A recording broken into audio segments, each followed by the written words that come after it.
leave a like and subscribe.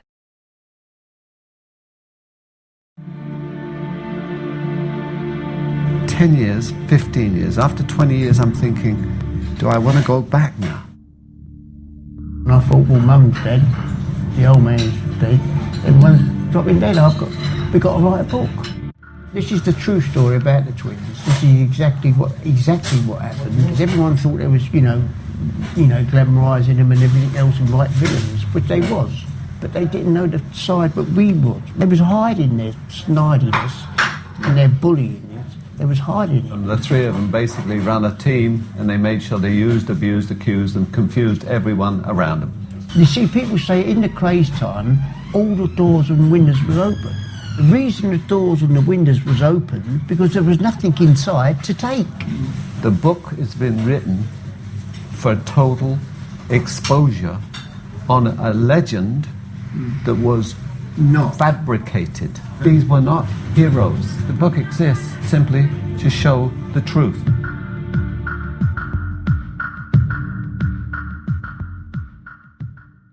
And he turned around and he said to me, "But Ronnie's got a load of documents of Ronnie's and Reggie's, and they want to get rid of them, destroy them.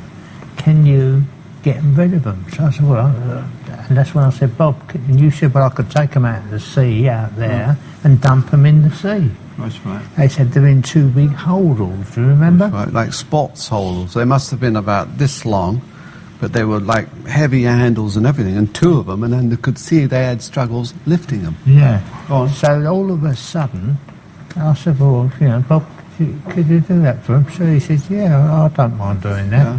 So all of a sudden, you took them out there, didn't you? Took them and out you there. took them out in the sea. Well, I Did you thought... take them out in the launch or in the speedboat? Speedboat. I took them out in the speedboat, this boat. Because they said, "Where's the deepest place?" I said, "Well, I don't know, maybe out that way," because I pointed out past the Needles, where we used to take the cruise. Yeah. And we went way off, and they said... Well, like I'm trying. Yeah. And they lifted them out, and they Well, sunk like a stone, these bags. Sunk like a stone. And you didn't think there was a body? I didn't know what... I didn't want to know what was in them. But when you come I found it very offensive to pick me to do something like that and make it sound like, no, it's just papers and stuff. Papers don't weigh that much. No. Not You that, can I mean- burn papers anyway. No. But anyway, it was done in a very sort of sinister way, and who knows what it was. Well, God forbid. I would like them to turn around and go and, in my eyes, Scotland Yard or perhaps to go down to Steeple Bay and do a bit of searching, because I think they'll find a few bodies down there. They would find, I tell you, they'd find Teddy Smith. Frosty. Teddy Smith, Teddy Frosty. And I'll tell you that now. At least them Apparently they done Teddy Smith down. Ronnie choked him Yeah. in the caravan. What he'd say, Ronnie, though, remember he'd say to someone, Yeah. because he tried to get me like 3 times. I'd be way over, and he'd say, "Come on over, let's hug, it's nice and comfortable." Whether we be outside or what, and get him in a headlock. That's right. And then sort of, as though he was being friendly, and then bring his arm up, and the person's blood stops flowing, and they pass out. Then he'd break their neck and bury them.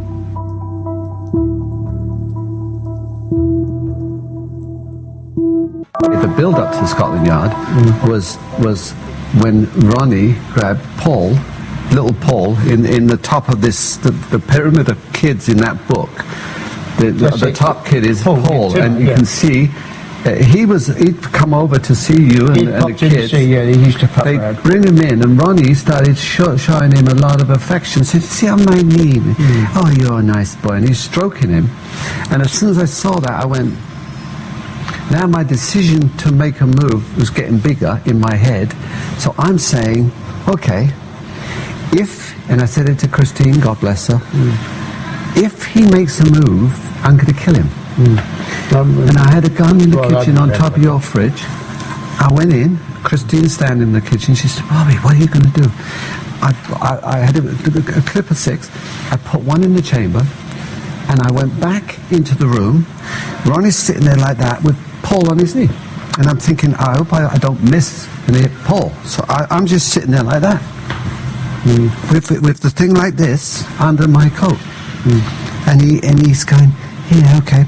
Then all of a sudden I see him move, and I think, well, we're never going to get out alive here, like me and Paul and our family. So I stood up and I went to the door. Ronnie walks up with Paul and going, yeah, come on.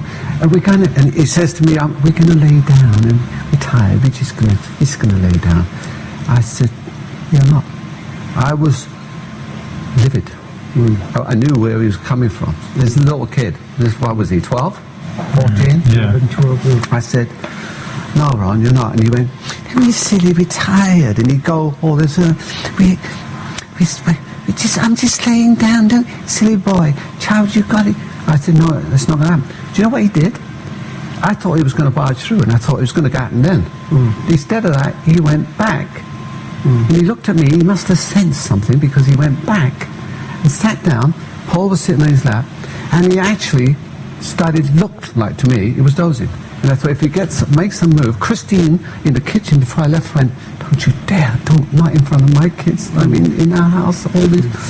I said, sorry. I said, if he makes a move, he's going to rape little Paul. I know what you mean. He said, anyway. And I'd never, ever thought of, nor would I, kill a person. But this man was a piece of the lowest scum. Hello, today we have Bobby Teale, whose youthful involvement with the Kray twins led to his courageous actions as a police informer against them and to another kind of very necessary running. The legend of the Kray twins, Ronnie and Reggie, East End gangsters with tentacles right up into high society, is a legend that's been with us for decades. Bobby Teale knew them well and in the early days helped them, and was eventually one of the sources of evidence which helped to bring them down, and his book is called Bringing Down the Krays. Bobby himself moved away, made a new life in Utah, in the US, and a new family. And you say in the prologue, Bobby, that you didn't tell your family about your past for years. You had a new family, and you didn't tell them how you'd grown up. Exactly. Well, to start with, I was trying to time it when I thought they'd be old enough to understand. I gave them dribbles of it, little bits here and there. And certainly my wife at the time, Eileen, I gave her considerable more than I did the children. And I said, well, as they get older, I will explain as best I can the situation. But you must remember that everything I was doing was to almost bury as deeply as I could anything that happened to me up till 69 when I left the UK. And the extraordinary thing is that your brothers, who you're now well back in touch with, and they've helped with the book, they thought all these years you were probably dead. I mean, you were right out of touch. Absolutely, because they were going up to Scotland Yard for a considerable time with my mum and dad and asking them, and they said, no, he's probably all right and everything's all right. And then Scotland Yard got fed up with telling them this, and eventually they started saying, well, you have to face reality, he's dead. The possibility is so strong, it appears that he's dead. Now, this is where it gets weird. Scotland Yard knew exactly where I was. Okay. Whether they're trying to help me or what, I do not know. But they could have at least got a message to me that all is well. No chance. Yet they knew to the point, GPS positioning, exactly where I was. Well, let's go back to how it all started. You grew up in Islington and did market trading and so on, moved into crime quite early, you say in the book, approved schools and prison before you were 17, bit of legitimate work as a waiter and a ship's steward. Then you meet the Kray twins, and you describe an almost sort of tribal, cosy sense that this was a kind of a family, a gang, something fantastic to belong to. Absolutely. They were massively respected and at the same time feared. And when I saw them and met them, I thought, well, everywhere I went after that, people would look at me and say, show some kind of spin-off respect. It was the ultimate criminal celebrity, wasn't it, really? Yeah.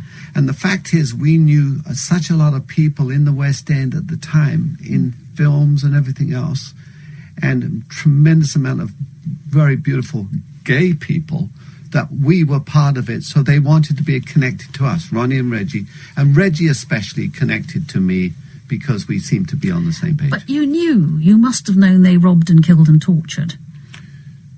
No. Truly, no. Well, there comes a The point where they told you to go and kill someone. No, but this was the killing. As soon as the killing started, that's when I realized this is not acceptable, at least not on my watch. That the Cornell killing was the big decider.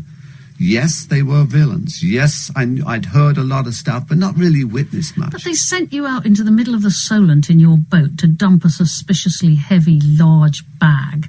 Two bags. Yeah. You must have wondered what was in them that wasn't a body. But you didn't question them. You can't question them. They had my whole family under a grip. So I cannot step out of line openly to them and make it look like, well, I disagree with this. Don't open this bag up. Let me see what's in there. I mean, it wasn't done, at least in the 60s, when you were involved that closely with them. There's this good line in the book that somebody says, once they get you so far in that there's no way you can get out again. There is no way out. And, I mean, this is the family thing. I mean, you were married then and you leave your wife, and Reggie Kray pays for your divorce, so it's almost as if they're sucking you in as part of their family. And you and your brothers have been running errands and hiding guns and so on. But there is this curious point where you seem to panic about it all, where you're all holed up in your brother David's, and the Krays are sort of hiding out there. And there's your little brother, Paul, who's only 11, and Ronnie, who is a sexual predator. We all know now, the really heavy-duty sexual predator, tells the kid to sit on his lap, and suddenly you seem to snap. You, Bobby, seem to kind of snap and think something's changed. Well, there was incidents building up to that because they'd come over to the Isle of Wight and they'd visited people in Parkhurst, and they came over to my house, which was in East Cowes, and they stayed, like they had dinner at our place at the time when I was married. So the marriage goes south, and I look at it and I say, okay, I'm now involved with them, and they... And at some stage, there was a party in Ryde, and this is quite disturbing, but it was, Ronnie said the party's moving upstairs, the firm move up behind me, and Ronnie rapes me. So I was fully familiar with this man's psychotic approach. Now, that was the first signal. I said, well, this is deadly. The second one was Paul. When your younger brother's threatened. Yes. Yeah. So what would anyone in their right mind do? I used to carry a gun occasionally anyway, and just for more like protection. Never in my life would I ever think of even hurting anyone, or a fly even, for that matter. But this one, I'm sorry, I would have done it, because he tries to get to the bedroom. They'd commandeered David's flat totally against David's will. I mean, David was screaming, you can't come in. And they said, we're staying anyway. It was a couple of days after the Cornell murder. He tries to get by me and says, no, we're just going to lay down, in his quite distinct voice. And I said, and I thought, well, it's going to happen right now. And he tries to get by me in the door. I said, no, you're not. And for some reason, he must have sensed something. And he goes back and sits on the couch, and Paul was sitting with him.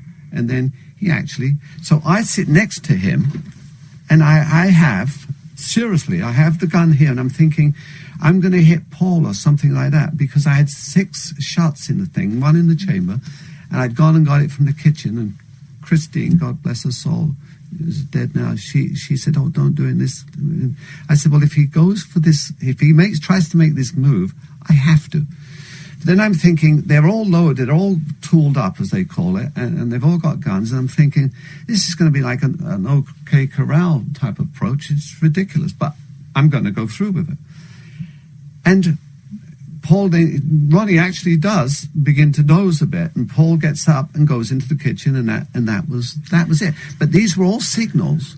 Let's be clear, these are all signals to me, building up to the fact that something has to be done, because they're not doing it. And it does build up as the story goes on to your informing the police. I have to say, a moment in the book which stays with me is you talking about the smell of that phone box in which you stood, that squalid phone box in which you stood, making that first call to the police that you could never step back from. Yeah, that was You can still smell that phone box, can't you? When you think about it. You can, absolutely, because these things are indelibly in the mind. Like as much as you try and get rid of them, they won't go away. But because the day, it was drizzly and like the rain. I'm thinking, this is a suicide trip. I can't tell my brothers because they would have panicked big time, and I can't tell my family, and I'm trusting that Scotland Yard are going to move on these people rapidly. I mean, they're going to come in like the cavalry, and I'm going to save the day. My brothers, who are terrified, who have been forced into this, are going to walk away from this. And my big concern when I did get in touch was, and I'm jumping ahead a little bit, is that the Scotland Yard would go in, and the children, she had 2 little children, and she was pregnant, Christine. God bless her. The other, we can't go, the whole story is huge and unspeakably complicated and has elements of that 1970s police wheeler dealing, which we all know about now. But there's one more moment where you're giving evidence in court and Ronnie is looking at you. Again, I get the sense that might come back to you really quite often. There are parts in the segment to me, like the shock on the faces, because they didn't think this was going to come up. They did not think that I would come out, because when I was asked by one of their, Ian's defense, why didn't you do something about it before today? And this was like 2 years later, and I said, I did. That's when the courtroom went hush. And they knew it was you that had made the phone call. And then they knew I was Phillips. That was the code name that I was given. Well, I actually chose the code name. But when I looked at them, they were like, if they could have spiritually strangled me to death and did whatever. We're all shaking here, aren't we? They would have. But I said I did. And then I mentioned, of course, the famous Tommy Butler. But it was so crooked in Scotland Yard. There were people... Well, that's a whole other story. Absolutely. Bring on Sir Robert Mark. Yeah. Gosh. Well, we're all shaking here, terrified. Oh, yeah. Well, that's it. I'm afraid we've run out of time. So for this week, thanks to Bobby Teale. Back next week will be Simon Jordan of Crystal Palace. Goodbye. One of the most infamous shootings took place in Whitechapel in the 1960s, when gang culture was at its height. Do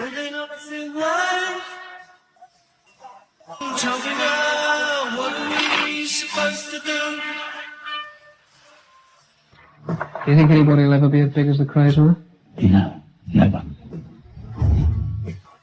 Twin brothers Ronnie and Reggie Kray ruled the East End with intimidation and violence. Fear played a large part in it, and I think this is because they always did what they threatened. You had to have 30 stitches. Well, they're animals, really. I'm on my way to meet 3 brothers whose lives were changed by their association with the Krays. They are Bobby, David, and Alfie Teale. Their mother owned a local nightclub, and the brothers became close to Ronnie and Reggie. Alfie, you were the one who introduced the brothers to the Krays. Yeah, How did that happen? I got to know him, he called me over, he said, come over and meet him. Hello, boy, how are you? Yeah, all right, good. So he was very friendly? Yeah, you're a smart fella, ain't you? That's how he talked. And he used to speak like that. A lot of people have got the impression that Clubland, London, is very tough. In all clubs you get an occasional drunk, you know, and sometimes have to be slung out, and that's why there's doormen there. Ronald, what do you think about Clubland in London? Well, I think most clubs are very respectable, you know, and I don't think there's any trouble at all in them, except occasion. Bobby, what were your first memories of meeting the Krays? Amazingly friendly, and I thought, well, you know, they're obviously villains because most of the people we knew around that area were villains. So, but a villain is a different thing than a killer. Yes. Bobby's life changed in 1963, when Ronnie Kray shot and killed rival gang member George Cornell in the Blind Beggar pub in Whitechapel. After the killing, the gang convened here in Walthamstow. David, what are your memories of that night when you came here for the first time? What was that about? Reggie Kray, he phoned up me. He said, the Colonel wants to see you. Ronnie was called the Colonel. Ronnie Kray was called the Colonel. And when he said he wanted to see you, you had to absolutely respond. Everyone. If he said be there, you've got to be there. Otherwise he'd send someone round and they'd drag you around there. So, and we went over there and I said, what's happening? So Reggie jumps in the front. He said, get off the manor, lively.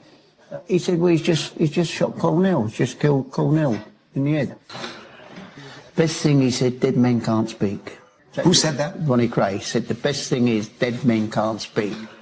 And that's one thing you couldn't do is go to the police. Because by the time you got to the police station and walked out, Ronnie Kray would know. They would know. So you're saying to me that the Krays had people on the inside in the police? Yes. All the time? 100%. Science squad. Yes, just a minute, I'll put it through to him. In the 1960s, Scotland Yard's flying squad fostered close relationships with criminal informants. Hello, Mickey. Got some information for me? For some officers, this meant crossing the line, taking bribes, turning a blind eye, and tipping off criminals. The Teale brothers felt trapped when the Krays, anxious to avoid their regular haunts, insisted the gang hide out at David's family home. No, I think there must have been at least 12 of us sleeping on the floor in line. In one room. And there was guns being brought in. And there was. You know, and shotguns and... Ronnie continued to chicken scratch his list of people he intended to kill. He took one of my kids' little books and he started putting names. So Kray compiled a list of the people to be killed. Who's going to be next? On your daughter's colouring book? In my front room.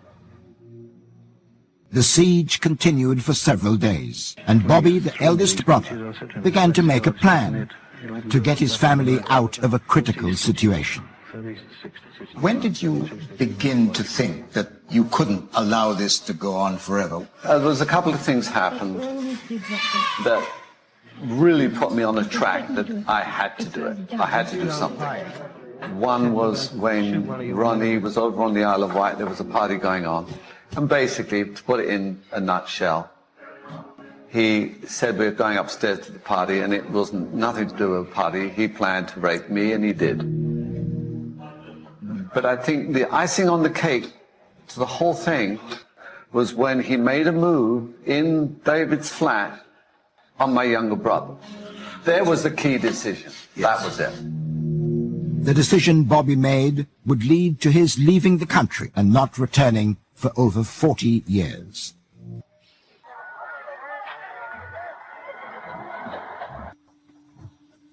In the 1960s, Ronnie and Reggie Kray were London's most feared gangsters. They were, in this country, what the old-style Chicago gangster was in America. So they started a fashion of murder, tyranny. There's only one man I know that did retaliate, but they got him in the end, and they cut him to pieces. I've come to the Stoke Newington area of North London with Bobby Teale, a one-time associate of the Krays. After Ronnie Kray murdered George Cornell, the twins insisted on using this flat as a place to lie low. Bobby's brother David lived here with his family. Bobby, let me take you back 50 years ago. What are your memories when you come back to this place? A little horrific, to say the least. How so? Well, the actual smell inside that house was just amazing in terms of the sweat and the booze and the cigarettes, and I was quite terrified. So you were in an atmosphere which reeked of crime. What did you think of doing? I could see where this thing was going, and I thought they dragged us into this. We are now literally accomplices. Someone's got to do something. And so I made an excuse to Ronnie to say I had to go and see my mother, and that's when I made the decision to get in touch with Scotland Yard. Although he knew that the Krays had connections inside the police force, Bobby made his way to a public telephone. So this was the phone box from which you made the call? Yes, I believe it was. I made the call and I asked for a Mr. Butler. At the time, Tommy Butler, famous for apprehending the great train robbers, was investigating the Krays. He asked me, what do I know about the Cornell murder? And I said, considerable amount. He said, well, we need to meet. On that day, Bobby Teale became an informer, secretly meeting Scotland Yard detectives under the code name Phillips. He would often give information to his handler as they drove around in unmarked cars, with Bobby hiding on the back seat. I just had no idea how it would end. I knew and was totally convinced I'd never get out of it alive. Did the Krays at any point suspect that the name Phillips, or the code name Phillips, was associated to an informer? Totally knew that it was the informer. But they didn't know who Phillips was? Didn't know who Phillips was. Did you have any idea? I didn't know Trevor till 2 years later. By the time Alfie and David discovered Bobby's secret, all three brothers were in prison. They say Scotland Yard framed them for collecting money with menaces to keep them safe from the Krays until it was time to testify. But this has never been proven. The 34-year-old twins, Reginald and Ronald, came here early this morning with flying squad officers. They were found in the 9th floor flat in a skyscraper block which is occupied by their mother. The whole operation has been one of the most closely guarded secrets of Scotland Yard's history. The Krays were convicted of the murders of George Cornell and Jack McVitie. Even in prison, it's feared that the twins might order men's deaths. And so prosecution witnesses are still guarded by the police. Bobby, after the trial, you left and had no contact with your brothers for many, many years. Why was that? As soon as my guards were removed and they said, you're on your own now, I said to myself, I have to get out because now I'm a target to everyone. Bobby fled Britain and settled in Canada. Believing that the Krays still had influence and connections, he never dared reveal his whereabouts, even to his own family. Then, in 2012, over 40 years later, David found his brother online. How did you control your emotions knowing that you had kept this distance from your brothers after all this time? Well, the first thing I did was cried for a few days because I did everything in the power that I had to block it from my mind for 40-odd years, never dreaming that I would ever see him again. And I thought, okay. Must have been extraordinarily difficult. It was extremely difficult, yeah. But it's got to be understood that when the young kids put these people down as heroes, they were the lowest of the lowest. Yeah. I'd hate to regret that I even set the eyes on the Kray twins. Bullies. The biggest bullies on the planet. Thank you for watching. If you enjoyed the video, please join our Facebook group. It's called Krays Crime Lords of London. We're a friendly, moderated group with over 1,000 Kray and other celebrated gangster videos available for view. There's also thousands of images in the photos sections. The link for the group is in the YouTube description section. I hope we see you there soon. Leave a like and subscribe.